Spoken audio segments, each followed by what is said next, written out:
প্ৰতিষ্ঠাৰ মূল হোতা ৰাজযোগিনী ব্ৰহ্মকুমাৰী শিলাদিদি কেৱল এক ব্যক্তি সত্তাই নাছিল, তেখেত আছিল প্ৰকৃতপক্ষে এক অনুষ্ঠান সদৃশ। প্ৰজাপিতা ব্ৰহ্মকুমাৰী ঈশ্বৰীয় বিশ্ববিদ্যালয় গুৱাহাটী উপসংমণ্ডলৰ সঞ্চালিকা হিচাপে শিলাদিদিয়ে উত্তৰ পূৰ্বাঞ্চলৰ লগতে চুবুৰীয়া ৰাষ্ট্ৰ বাংলাদেশৰো আধ্যাত্মিক জীৱনত যথেষ্ট প্ৰভাৱ এৰি থৈ গৈছে। মাত্ৰ 10 বছৰ বয়সতে এই মহান অনুষ্ঠানৰ সৈতে জড়িত হৈ উত্তৰ পূৰ্বাঞ্চলত ব্ৰহ্মকুমাৰীৰ কেন্দ্ৰ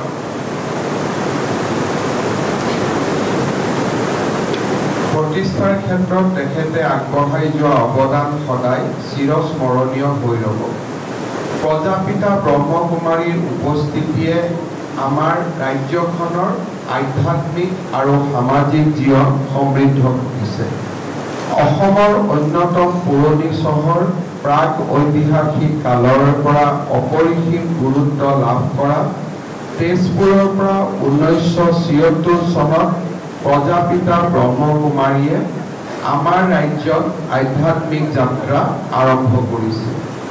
তেতিয়াৰ পৰাই ৰাজযোগিনী শিলাদিদিৰ নেতৃত্ব আৰু মাৰ্গদৰ্শনত এই সংগঠনে উত্তৰ পূৰ্বাঞ্চলত সক্ৰিয় সেৱা আগবঢ়াই আহিছে।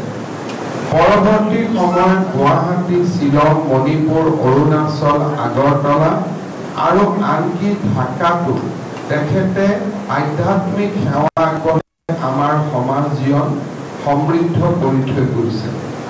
গুৱাহাটীৰ পৰা মাউণ্ট আবুলৈ ৰথযাত্ৰা, মণিপুৰ, ইটানগৰ, আগৰতলাৰ পৰা গুৱাহাটীলৈ পদযাত্ৰা, শাশ্বত যৌগিক খেতিৰ জৰিয়তে সম্পূৰ্ণ গ্ৰাম বিকাশ, সেউজ ভাৰত, স্বচ্ছ ভাৰত, মাদক দ্ৰব্য মুক্ত ভাৰতৰ দৰে পদক্ষেপকে ধৰি বহুতো সমাজ হিতৈষী কৰ্মৰাজিৰে ৰাজযোগিনী শিলাদিদিয়ে মানৱ সেৱাৰ উৎকৃষ্টতম নিদৰ্শন আমাৰ আগত থৈ গৈছে।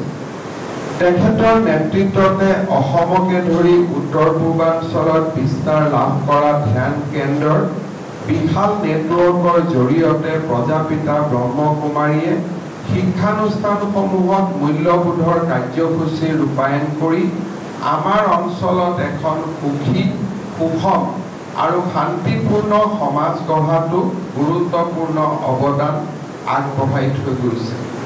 মানৱ জাতিৰ কল্যাণ আৰু উত্থানৰ বাবে বাস্তৱসন্মত পন্থা হিচাপে ৰাজযোগিনী শিলাদিদিয়ে বিশ্বজনীন আধ্যাত্মিক সত্যসমূহক নিজৰ জীৱনত প্ৰয়োগ কৰিছিল।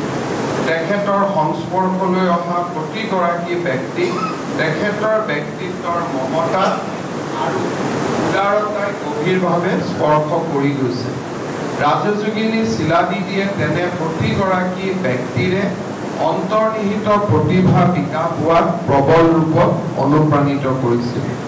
শিলাদিদিৰ নিষ্ঠা, দায়বদ্ধ সেৱা আৰু সকলোৰে প্ৰতি স্নেহে তেখেতক এগৰাকী মহান আধ্যাত্মিক সত্তালৈ ৰূপান্তৰ কৰিছিল।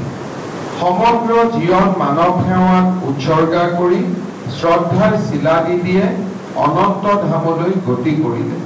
মই তেখেতৰ বিদেহ আত্মাৰ চিৰ শান্তিৰ বাবে ঈশ্বৰৰ ওচৰত প্ৰাৰ্থনা জনাইছোঁ।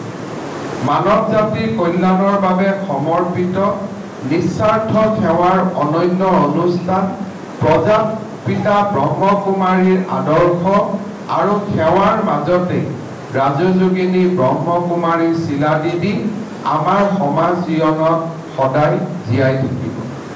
ৰাজযোগিনী শিলাদিদিৰ প্ৰতি শ্ৰদ্ধাঞ্জলি জনাবলৈ অনুষ্ঠিত এই কাৰ্যসূচীৰ মাধ্যমেৰে প্ৰজাপিতা ব্ৰহ্মকুমাৰীৰ পবিত্ৰ চৌহদত উপস্থিত হ'বলৈ পাই মই নিজকে ধন্য মানিছোঁ। যোৱা বছৰ মাউণ্ট আবুলৈ গৈ প্ৰজাপিতা ব্ৰহ্মকুমাৰীৰ আধ্যাত্মিক আৰু সামাজিক কৰ্মৰাজিক প্ৰত্যক্ষভাৱে দেখাৰ মোৰ সৌভাগ্য হৈছিল।